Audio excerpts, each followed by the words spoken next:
एक बार फिर से आप सभी का स्वागत है।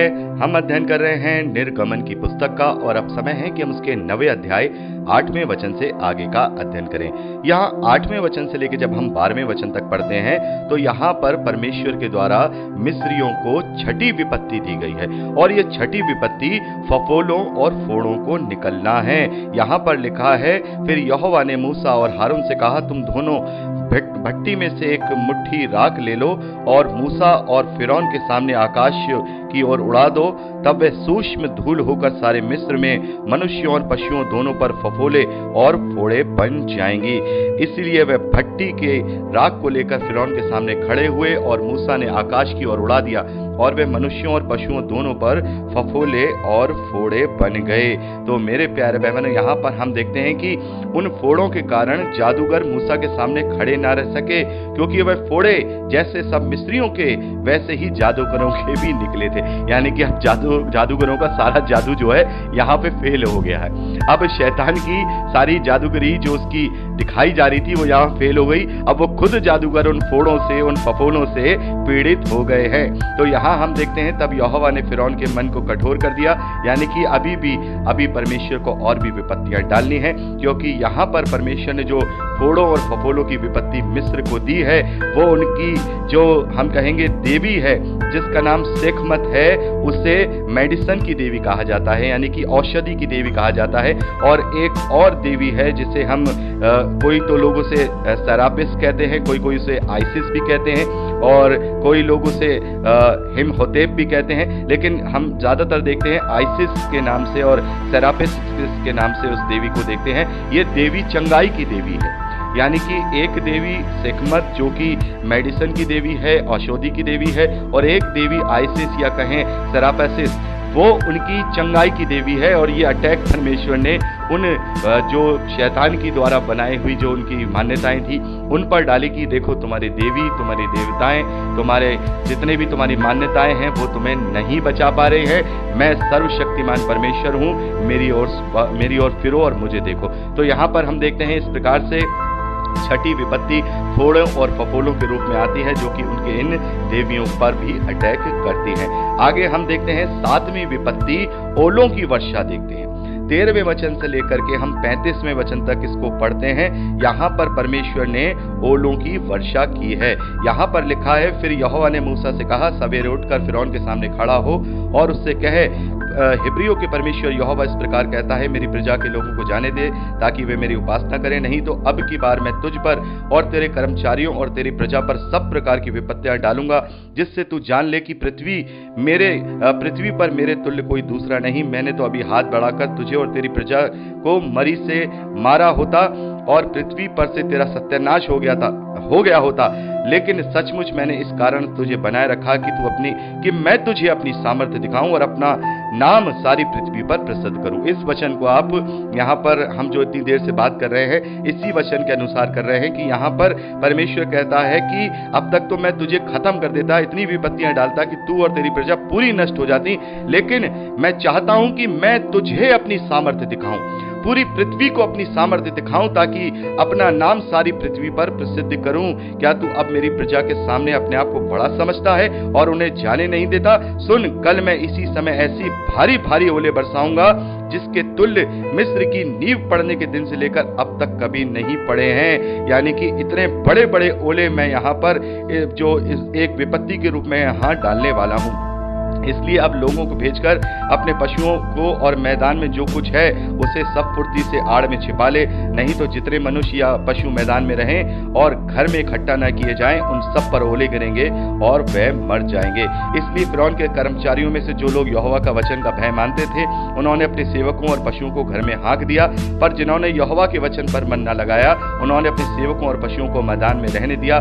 तब यहोवा ने मूसा से कहा, अपना हाथ आकाश की ओर बढ़ा कि सारे मिस्र देश के मनुष्यों, पशुओं और खेतों और सारी उपज पर ओले गिरे। तब मूसा ने अपनी लाठी को आकाश की ओर उठाया और यहोवा का सामर्थ से मेघ गरजे और ओले बरसने लगे और आग पृथ्वी तक आती रही। इस प्रकार यहोवा ने मिस्र देश पर ओले बरसाए। जो ओले गिरते थे उनके साथ आग भी मिली हुई थी और वे ओले इतने भारी थे कि जब से मिस्र देश बसा था तब से मिस्री भर में ऐसे ओले कभी नहीं गिरे थे। मेरे प्यारे बहनों, यहाँ पर हम देखते हैं कि जो ओले हैं, ये ओले की विपत्ति ऐसी है कि इतने बड़े बड़े ओले हैं, लेकिन वो सामान्य बर्फ के ढेले नहीं बल्कि उनमें आग मिली हुई है, आग मिली हुई। और जरा आप सोच सकते हैं, इमेजिन कर सकते हैं, जब इतने बड़े बड़े ओले, आग मिले हुए ओले जब हम गिरते हुए देखेंगे तो कितना हम देखेंगे भयानक वहां पर दृश्य होगा, कितना भयानक वहां पर दृश्य होगा। तो इस प्रकार से हम देखते हैं कि ये सारी चीजें वहां होती हैं। आप इसे पढ़ लीजिएगा। और यहाँ हम देखते हैं कि उसके मानने के बावजूद भी, फिरौन के मानने के बावजूद भी कि वो मान लेता है एक बार फिर से, जैसे पहले मेंढकों के टाइम में मान लिया था, तो यहाँ पर हम देखते हैं कि यहाँ वो मान लेता है और हम देखते हैं कि फिर इस प्रकार से ओले गिरना बंद हो जाते हैं। लेकिन जैसा कि परमेश्वर ने कहा कि मैं उसके मन को कठोर करूंगा, और उसने फिर एक बार फिर से इजरायलियों को जाने नहीं दिया, जैसा कि यहोवा ने मूसा के द्वारा कहलाया था। यानी कि हम देखते हैं इस विपत्ति के द्वारा भी जो फिरौन है उसका मन जो है हम कहेंगे नम्र नहीं हुआ और उसने मिस्रियों को नहीं जाने दिया। तो ये जो विपत्ति यहाँ पर परमेश्वर ने डाली है ओलों के रूप से, तो हम देखते हैं कि जो इनका एक देवी है मिस्रियों की, जिसे नट कहा जाता है, नट, NUT, नट इसका नाम है। और ये जो देवी है ये आसमान की देवी मानी जाती है, आसमान की देवी मानी जाती है। और एक देवी और है जिसका नाम शू है, उसे भी हम देखते हैं कि देवी नहीं है, ये देवता है, शू नाम के देवता हैं। और नट नाम की देवी हैं जो आसमान की देवी मानी जाती हैं, और शू नाम के देवता हैं जिन्हें वातावरण का देवता माना जाता है। तो परमेश्वर ने यहाँ पर यह दिखा दिया कि तुम्हारे शू और नट में इतनी ताकत नहीं है, मैं सर्वशक्तिमान हूं। देखो, मैं बिजली गिरा सकता हूं, मैं ओले गिरा सकता हूं, मैं इस प्रकार से विपत्ति तुम पर डाल सकता हूं, और तुम्हारे ये शैतान के गड़े हुए नट देवी और शू देवता तुम्हें नहीं बचा पाएंगे, जो वातावरण के देवता हैं और जो आसमान के देवी है, तो ये तुम्हें नहीं बचा पाएंगी। तो इस प्रकार से परमेश्वर ने ये जो अपनी विपत्ति है इन देवी देवताओं पर अटैक के ऊपर डाली, ताकि वो अपनी सामर्थ्य को, अपनी प्रसिद्धि को इस धरती पर दिखा सके कि वही सर्वशक्तिमान परमेश्वर है। अब बात करते हैं 8वीं विपत्ति की, जो कि हम 10वें अध्याय पहले वचन से लेकर 20वें वचन तक पढ़ते हैं। यहाँ पर परमेश्वर मिस्रियों पर टिड्डियों का आक्रमण करवाते हैं, यानी कि पूरे मिस्र में इतनी टिड्डियां हो जाती हैं कि पूरे मिस्र का जो अनाज है वो टिड्डियां चट कर जाती हैं।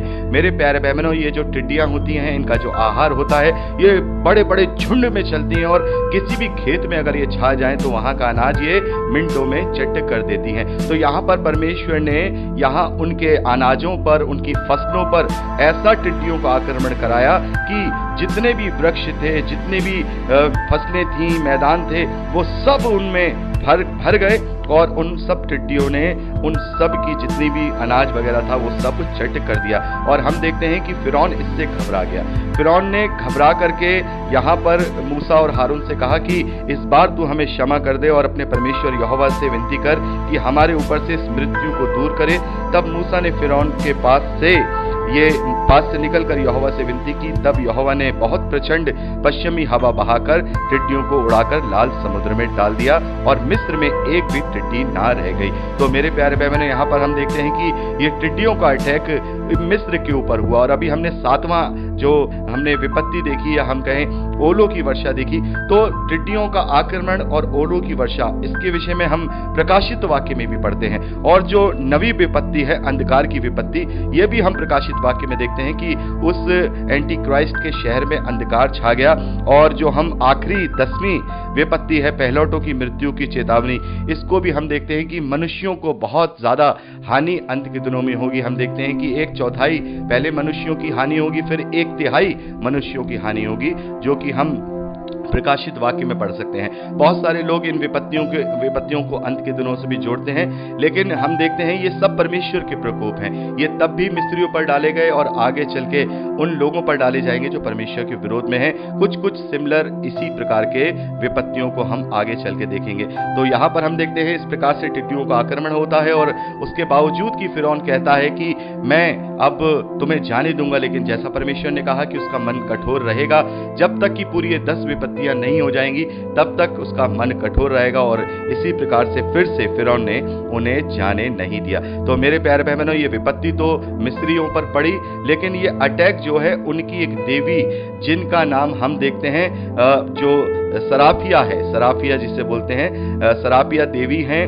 और ये जो देवी हैं ये टिड्डियों से आक्रमण के प्रोटेक्टर के रूप में मानी जाती है, यानी कि इनकी पूजा इसलिए की जाती है कि फसलों पर टिड्डियां ना छाए। मेरे प्यारे भाई बहनों, अभी हम इस आधुनिक एज में ज्यादा टिड्डियों को नहीं देखते हैं क्योंकि हम लोग शहरों में रहने वाले, लेकिन गांवों में अक्सर देखते हैं टिड्डियों का आक्रमण होता है। और इस प्रकार से मिस्रियों की फसलों पर भी टिड्डियों के आक्रमण होते थे। तो उसकी वजह से इन्होंने यहाँ पर एक देवी की आराधना स्तुति करना शुरू कर दी जिसे सरापिया बोलते हैं। ये उन्हें टिड्डियों से बचाने वाली देवी थी। तो यहाँ पर परमेश्वर ने इन देवियों पर अटैक किया कि देखो, तुम्हारा कोई देवी, तुम्हारा कोई देवता तुम्हें बचाने वाला नहीं है। जो भी कुछ करने वाला हूँ, जो भी मैं प्रकोप देने वाला हूँ, विपत्तियां देने वाला हूँ, वो मैं इकलौता यहोवा परमेश्वर हूं। तो इस प्रकार से हम इस 8वीं विपत्ति को देखते हैं। अब बात करते हैं 9वीं विपत्ति की। यहाँ पर हम 9वीं विपत्ति 10वां अध्याय 21वें वचन से लेकर के हम 29वें वचन तक देखते हैं। यहाँ पर हम देखते हैं, फिर यहोवा ने मूसा से कहा, अपना हाथ आकाश की ओर बढ़ा कि मिस्र देश के ऊपर अंधकार छा जाए, ऐसा अंधकार की टटोला ना जा सके। तब मूसा ने अपना हाथ आकाश की ओर बढ़ाया, सारे मिस्र देश में 3 दिन तक घोर अंधकार छाया रहा। 3 दिन तक ना तो कोई किसी को देख पाया, ना कोई अपने स्थान से उठा, परंतु सारे इजरायलियों के घरों में उजियाला रहा। यहाँ पर आप देखिए, सारे इजरायलियों के घरों में उजियाला रहा।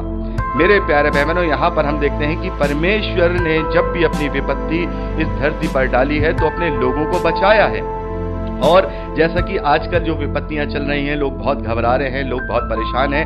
तो जैसा कि हम वचन में पढ़ते हैं कि परमेश्वर ने हमें क्रोध के लिए नहीं ठहराया है, वरन उद्धार के लिए ठहराया है। तो मसीह विश्वासियों को किसी भी प्रकार से डरने की जरूरत नहीं है। यदि किसी विपत्ति में उनकी हानि भी हो जाएगी, तो जैसा प्रभु यीशु मसीह कहते हैं कि इस धरती के प्राणों की जो हानि उठाएगा वो प्राण पाएगा, वो जीवन पाएगा। तो हम तो हर प्रकार से जीवन को पाएंगे। तो हमारे लिए कोई भी विपत्ति ऐसी नहीं है कि जिससे हम घबरा जाएं, बल्कि परमेश्वर को अपना पूरा सरेंडर करके अपना जीवन जिए, ताकि जैसा भी हमारे जीवन में होगा सब परमेश्वर के योजना के अनुसार और उसी के अनुग्रह और उसके प्रेम के अनुसार ही हमारे जीवन में होगा। तो यहाँ पर हम देखते हैं कि बहुत बड़ा एक अंधकार है। 3 दिन तक ऐसा अंधकार कि हाथ से हाथ नहीं दिख रहा है। लोग जहाँ बैठे हैं वही बैठे हैं, कोई चल पा रहा है ना कोई फिर पा रहा है। इस प्रकार से वहां पर हम देखते हैं कि ये सारी विपत्ति होती है।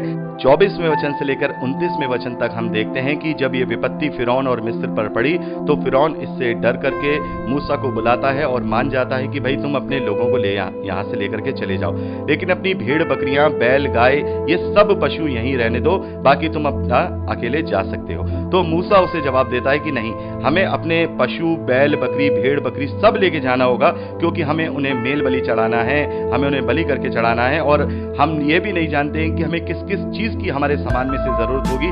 तो हम अपने किसी भी पशु का खुर तक यहाँ नहीं छोड़ेंगे, अपने एक एक सामान लेकर के जाएंगे। तो इस बात पर जो फिरौन है उसका मन फिर से कठोर हो जाता है, जैसे कि परमेश्वर ने उसका मन कठोर कर दिया था। और इस बार फिरौन जो मूसा है उससे कहते हैं कि अब तू मेरे सामने से चला जा और सावधान रह, मुझे अपना चेहरा फिर कभी ना दिखाना, क्योंकि जिस दिन तूने अपना मुंह मुझे दिखाया तो उसी दिन मारा जाएगा। मूसा ने कहा, तूने ठीक कहा है, मैं तेरा मुंह अब फिर कभी नहीं देखूंगा। तो मेरे प्यारे बहनों, यहाँ पर हम देखते हैं इस प्रकार से जो फिरौन है उसका मन कठोर ही रहता है। 9 विपत्तियां यहाँ पर परमेश्वर ने डाल दी हैं। और ये जो 9वीं विपत्ति है, हम देखते हैं कि जो मिस्री हैं उनके देवता, जो री नाम का जो उनका देवता है सूर्य देवता, और खोत नाम की उनकी जो मून देवी है, यानी कि जो उनकी चंद्र देवी है, उनको यह अटैक किया गया है कि वो तुम्हारे लिए कुछ ना कर पाए। मैंने तुम्हारे रे देवता जो सूर्य देवता है उसे भी बंद कर दिया, रात को भी तुम्हारा अंधेरा हो गया, तुम्हारी चंद्र देवी जो थोथ है वो भी तुम्हारे लिए कुछ ना कर पाई। तो इस प्रकार से परमेश्वर ने ये सारे अटैक करके जो 9 अटैक किए हैं, जो 9 विपत्तियां डाली हैं, उनके सभी देवी देवताओं को यहाँ पर छोटा करके अपने आप को सर्वशक्तिमान सिद्ध किया है। तो यहाँ 9 हमने विपत्तियां पढ़ ली हैं। अब अंतिम विपत्ति के विषय में अभी हम अगली रिकॉर्डिंग में बात करेंगे। प्रभु आपको आशीष।